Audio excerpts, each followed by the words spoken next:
ఆంధ్రప్రదేశ్‌లో సరైన వైద్యం అందట్లేదేమో అనిపిస్తుంది. అందుకే డిప్యూటీ స్పీకర్ రఘురామకృష్ణరాజుకి భుజానికి గాయమైతే హైదరాబాద్ వెళ్లారు. అదే విధంగా వైసీపీకి చెందినటువంటి బొత్స సత్యనారాయణ గారు కూడా ఆరోగ్యం బాగోకపోతే హైదరాబాదే వెళ్లి ట్రీట్‌మెంట్ చేయించుకుంటున్నారు.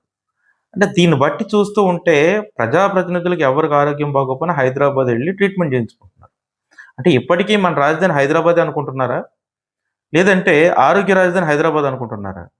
లేదు, ఆంధ్రప్రదేశ్‌లో సరైనటువంటి డాక్టర్లు, హాస్పిటల్‌లు లేవని ప్రజాప్రతినిధులే ప్రజలకు చెప్తున్నారా? ఏమనుకోవాలి దీన్ని? అంటే దీన్ని వాళ్ళు చెప్పొచ్చు. మాకు నమ్మకమైన డాక్టర్లు హైదరాబాద్‌లో ఉన్నారు. అక్కడికి వెళ్ళామని చెప్పొచ్చు. కానీ ప్రజలకు సరైన వైద్యం అందిస్తున్నాము. సరైనటువంటి వైద్యం అందుతుంది.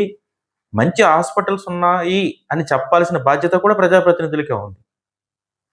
భుజానికి గాయమైతే హైదరాబాద్ ఎళ్ళిపోవాల్సినంత అవసరం వచ్చింది అంటే, ఇక్కడ ఎయిమ్స్ ఉందంటున్నారు, ప్రభుత్వ ఆసుపత్రులు ఉన్నాయంటున్నారు. ఇన్ని ఉన్నప్పటికీ ఎళ్ళిపోవాల్సిన అవసరం ఏమొచ్చింది?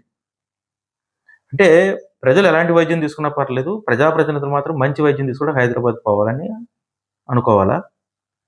నా సూచన ఏంటంటే, ప్రజాప్రతినిధులకు ఎవరికి బాగోకపోయినా సరే ఆంధ్రప్రదేశ్‌లోనే వైద్యం చేసుకోవాల. అలా వైద్యం చేయించుకుంటే ఇక్కడున్న ప్రజలకి భరోసా ఇచ్చినట్లు, వైద్య అధికారులు బాగా పనిచేయడానికి అవకాశం ఇచ్చినట్లు ఉంటుంది. ఒక్కసారి ఆలోచించండి.